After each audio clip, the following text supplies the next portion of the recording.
আসসালামু আলাইকুম, কেমন আছেন আপনারা সবাই? আজকে আমরা ফার্মের মুরগি রান্না করব।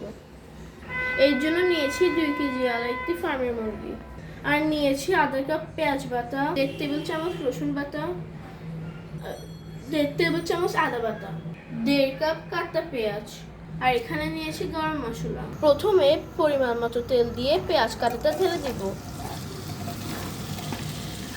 এই মুরগির রান্নায় পেঁয়াজ কাটাটা একটু বেশি লাগবে। পেঁয়াজটাকে লাল লাল করে ভেজে নিতে হবে। পেঁয়াজটা ভালো করে ভাজা হলে মুরগিগুলো এখানে ঢেলে দিতে হবে। এবার মুরগিটাকে ভালো করে ভাজতে হবে।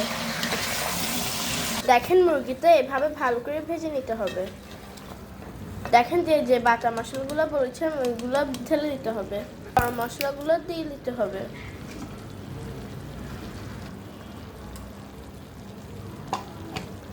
এবার আরেকবার ভালো করে নাড়াতে হবে।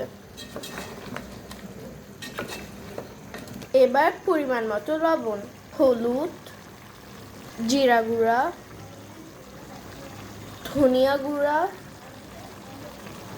এরপরে মরিচের গুঁড়া দিয়ে ভালো করে মিশাতে হবে।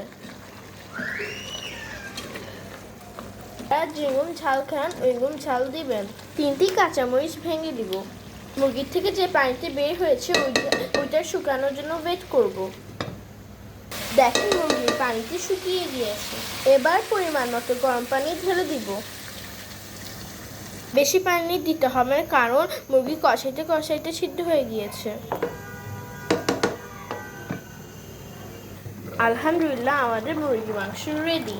যারা এই গরু মাংস খেতে খেতে টায়ার্ড হয়ে গেছেন তারা এই রেসিপিটা জরুর ট্রাই করবেন।